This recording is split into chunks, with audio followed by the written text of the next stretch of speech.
새번역 사도신경으로 신앙 고백하겠습니다. 저는 전능하신 아버지 하나님 천지의 창조주를 믿습니다. 저는 그분의 유일하신 아들 우리 주 예수 그리스도를 믿습니다. 그분은 성령으로 잉태되어 동정녀 마리아에게서 나시고 본디오 빌라도에게 고난을 받아 십자가에 못 박혀 죽으시고 장사된 지 사흘 만에 죽은 자 가운데서 다시 살아나셨으며 하늘에 오르시어 전능하신 아버지 하나님 우편에 앉아 계시다가 거기로부터 살아있는 자와 죽은 자를 심판하러 오십니다. 저는 성령을 믿으며 거룩한 공교회와 성도의 교제와 죄를 용서받는 것과 몸의 부활과 영생을 믿습니다. 아멘. 거룩하신 하나님 아버지 감사합니다.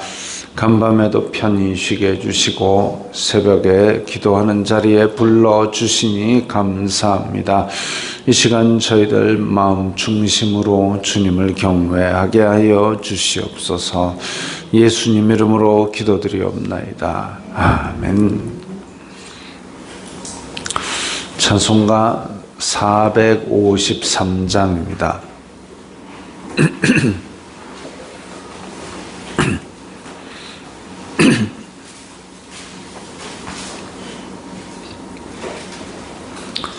찬송가 453장입니다.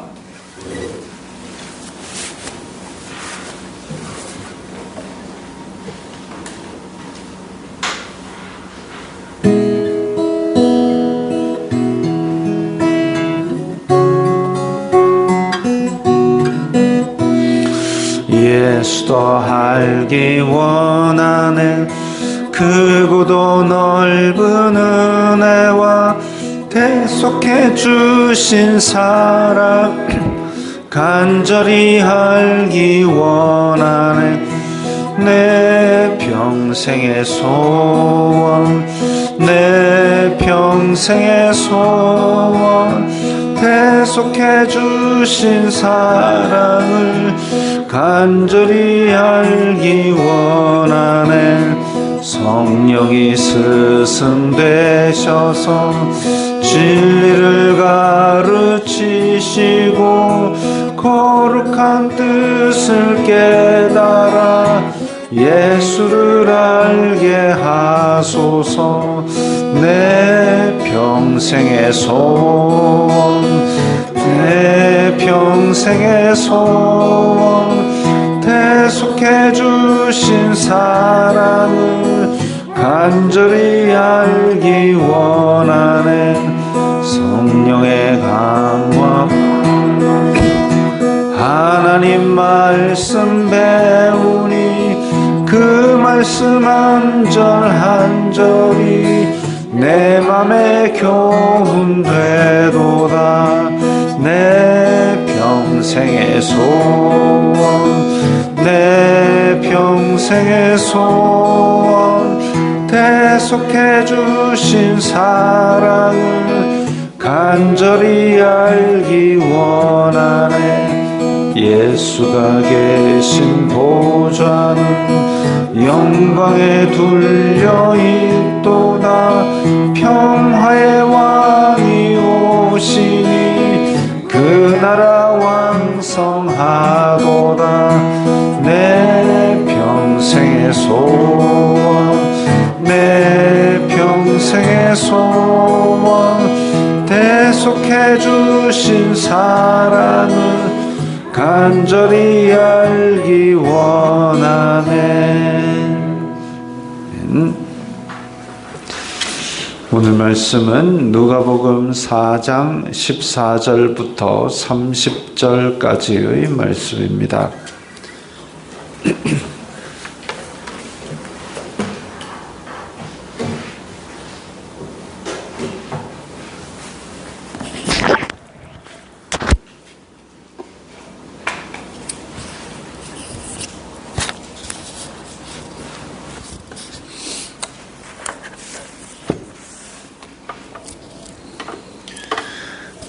누가복음 4장 14절부터 30절까지의 말씀 함께 읽겠습니다.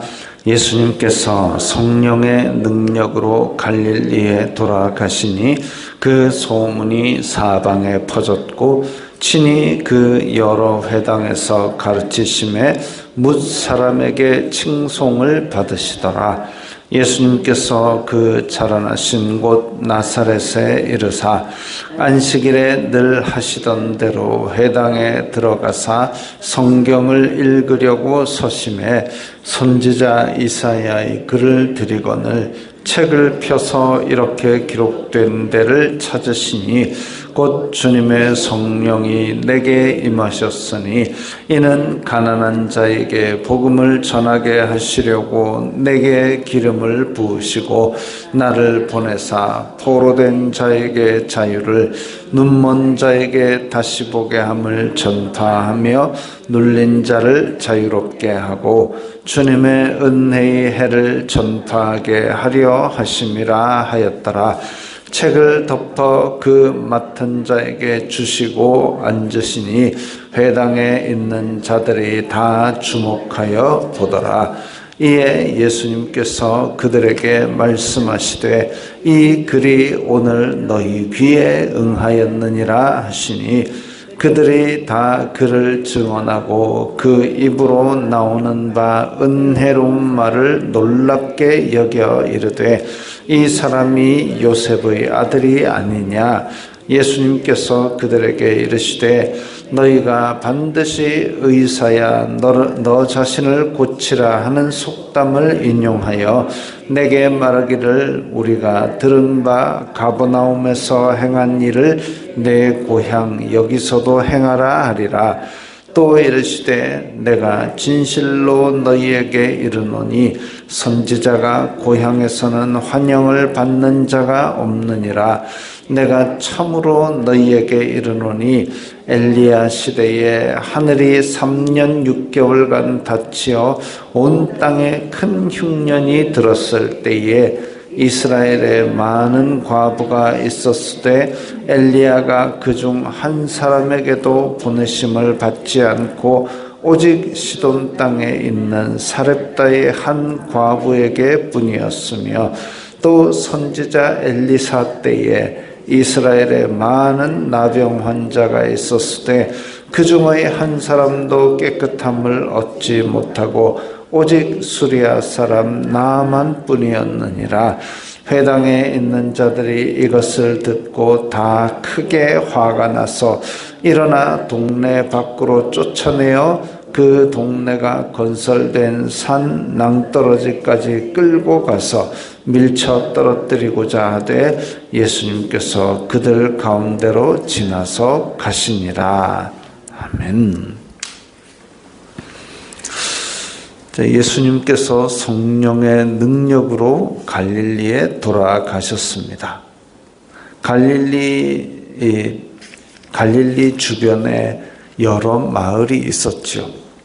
가버나움도 있었고 또 그 외에도 갈릴리에서 그 물고기들을 잡아다가 가공하는 마을도 있었고 또 갈릴리 주변에서 원래 이제 이스라엘에서 시리아까지 가는 통로가 되는 그 지역이기 때문에 여러 가지 상업과 그런 교통의 요지로서 발달한 도시들이 있었습니다. 그 도시들을 돌아다니시면서 회당에서 가르치셨습니다. 회당 이러면은 유대인 10명만 모이면 그들이 모여서 율법을 듣고 하나님을 예배하는 자리들이 있었습니다. 이게 이제 회당 이러면은 그 바벨론 포로 기간에 성전에서 예배할 수가 없으니까 유대인들끼리 조금씩 있더라도 어쨌든 모여서 그 민족의 정체성과 하나님에 대한 신앙을 유지하고 또 부지런히 율법을 외워서 들려주어서 그 율법이 다음 세대로 이어지게 만드는 그 역할을 하게 만든 게 회당입니다. 바벨론 포로 시절에는 명절이라 해서 예루살렘으로 갈 수 없었기 때문에, 그래서 그때에 회당이 생겨나고 그 이후로도 귀환하고 나서도 하여튼 10명만, 유대인 남자 10명만 모이면 회당을 만들고 그렇게 했습니다. 그래서 이 갈릴리 지역에서도 그렇게 회당을 만들어 놓았고, 예수님께서 여러 회당에서 가르치셨는데 뭇 사람들에게 칭송을 받았다 이랬습니다. 왜냐하면 이전에 가르치던 바리새인들이라든지 이런 사람들과는 가르침의 수준이, 능력이, 그리고 마음에 와닿는 감동이 차이가 났죠. 그렇기 때문에 칭송을 받으셨는데 이제 나사렛에 돌아오셨습니다. 나사렛은 예수님께서 태어나시고 헤롯 아켈라오가 헤롯 대왕이 이제 유대인의 왕이 나셨다라는 얘기를 듣고 날짜 추적해가지고 아기들을 다 학살할 때에 이 예수님의 가족은 이집트로 피신을 했지요. 그리고 돌아올 때에 예루살렘 베들레헴으로 안 돌아오고 나사렛 땅으로 돌아왔습니다. 나사렛 땅은 2000년대에 들어서야 개발이 될 정도로 아주 시골입니다. 시골인데 그 땅에 숨어가지고 이제 헤롯의 눈을 피해서 그렇게 숨어 지낸 것이죠. 근데 그 나사렛 땅에서 어린 시절을 보냈는데 안식일에 늘 하시던 대로 회당에 들어가서 성경을 읽으려고 서심해 선지자 이사야의 글을 드렸는데 거기에서 주님의 성령이 내게 임하셨으니 이는 가난한 자에게 복음을 전하게 하시려고 내게 기름을 부으시고 나를 보내사 포로된 자에게 자유를, 눈먼 자에게 다시 보게 함을 전파하며 눌린 자를 자유롭게 하고 주님의 은혜의 해를 전파하게 하려 하심이라.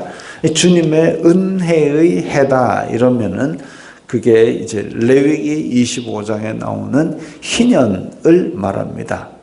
이제 50년마다 희년이 돌아오는데, 희년, 기쁜 해가 돌아오는데 그때에는 빚도 탕감해주고 또 노예도 다 풀어주고, 땅을 샀으면 그 땅을 원주인에게, 여호수아 때 제비 뽑아서 나눈 그 지파대로, 가족대로 나눈 그 땅의 주인대로 돌려줍니다.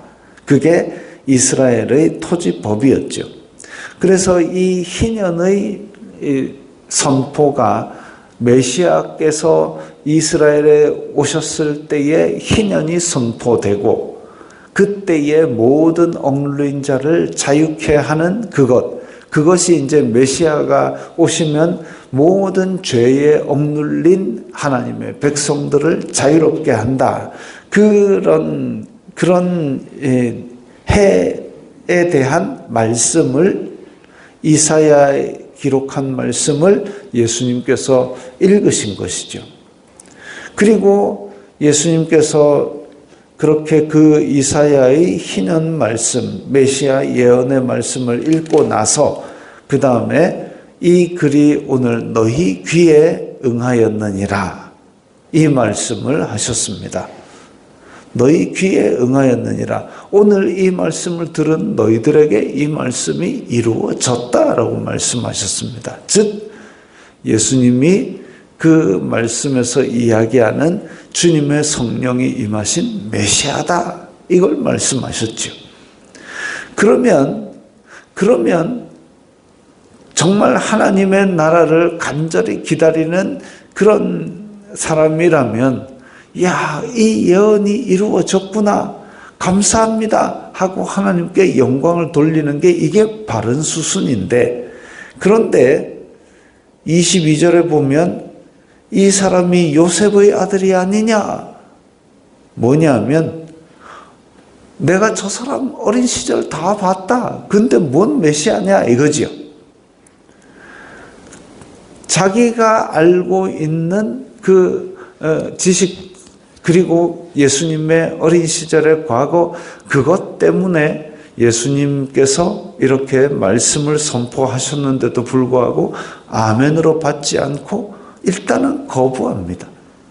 내 짧은 소견과 내 짧은 편견으로 말미암아 예수님께서 선포하신 말씀, 그 이전에 회당에서 가르치셨던 놀라운 이야기들, 사람들이 감동을 받고 변화되고 이런 것들 다 접어두고 내가 어린 시절을 잘 아는 저 사람이네 하고 거부한 거죠. 마음을 닫아버린 겁니다. 안타까운 일이죠.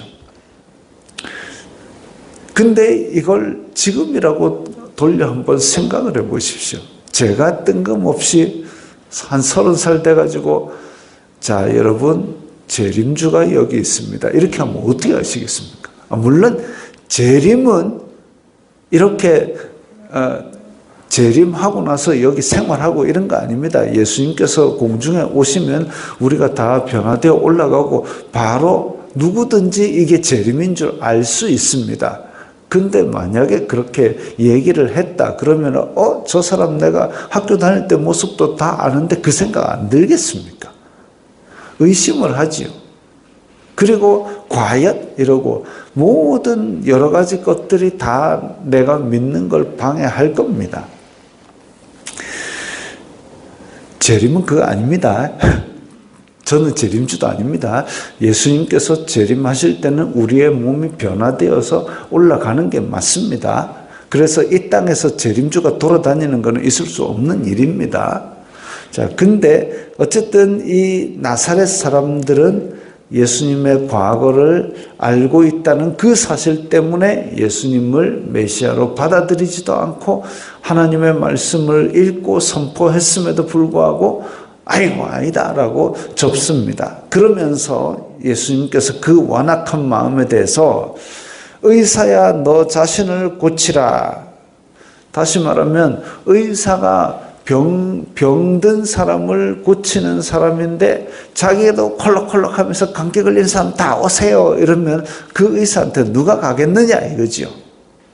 그것처럼 우리가 들은 바 가버나움에서 행한 일을 고향에서도 행하라.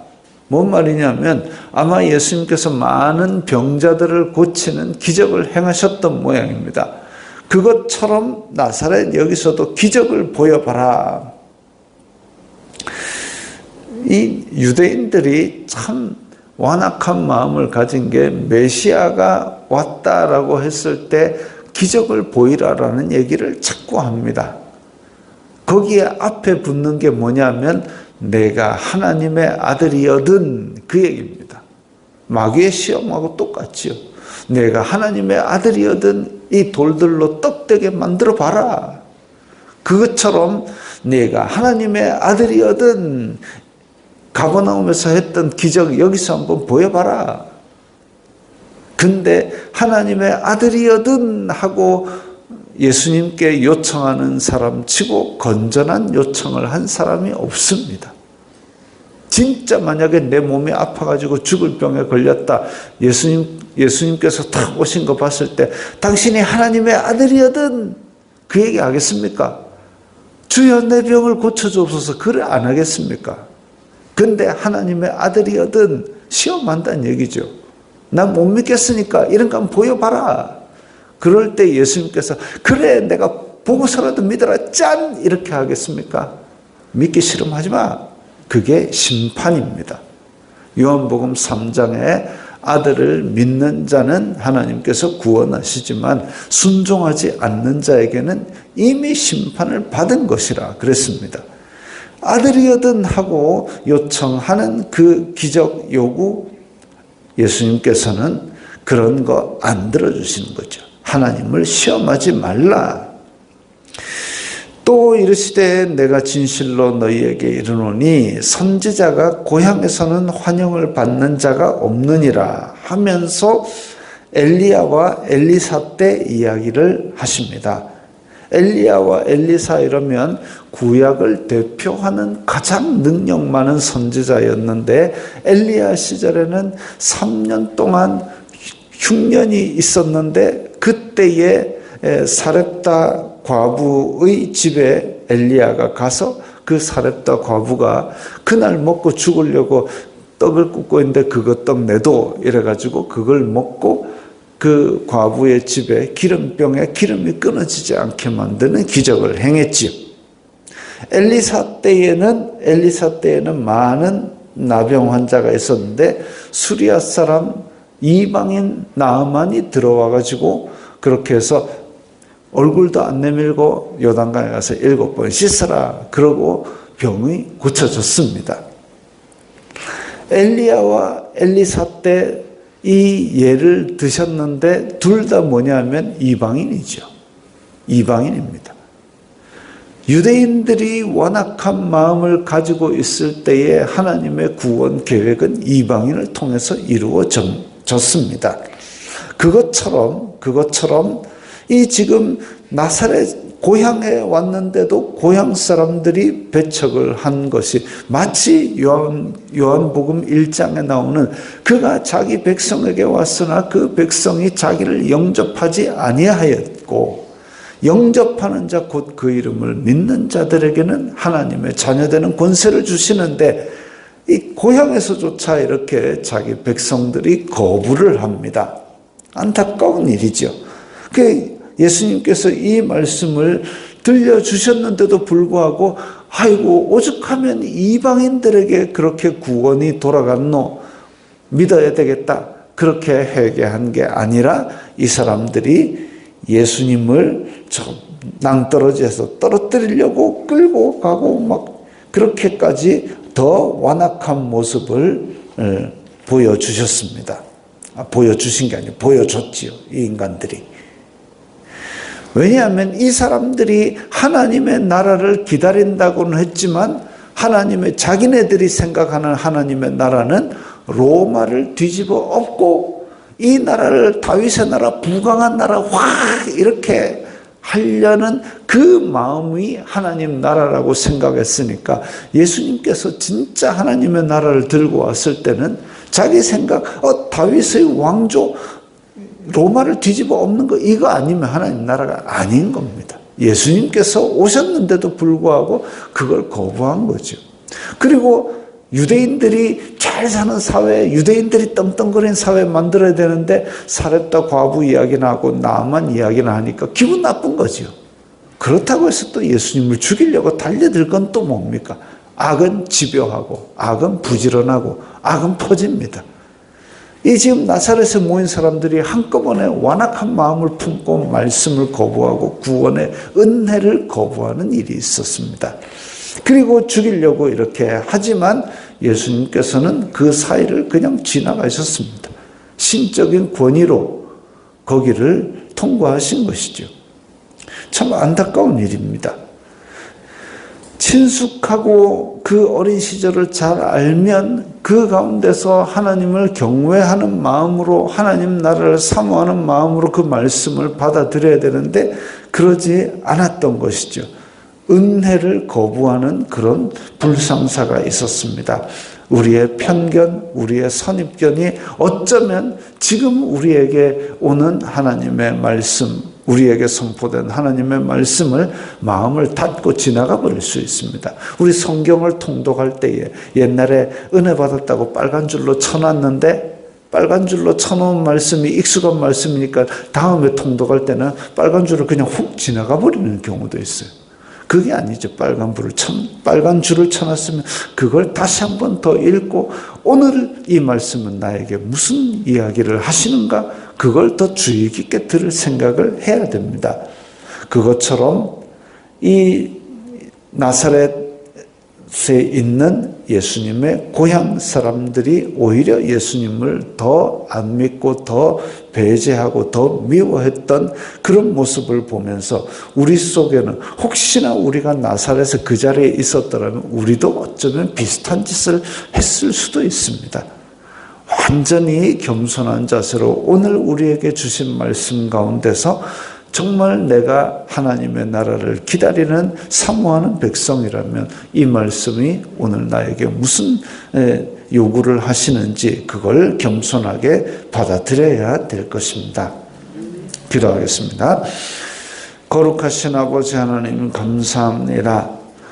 우리들이 항상 친숙하기 때문에 하나님의 말씀을 우리의 편견으로 지나쳐버리는 경우가 종종 있습니다. 오늘도 이 말씀 가운데서 작은 세미한 주님의 음성을 듣고 오늘 우리의 일상 가운데서 하나님의 뜻을 그대로 순종하는 저희들이 다 되게 하여 주시옵소서. 예수님 이름으로 기도드리옵나이다. 아멘.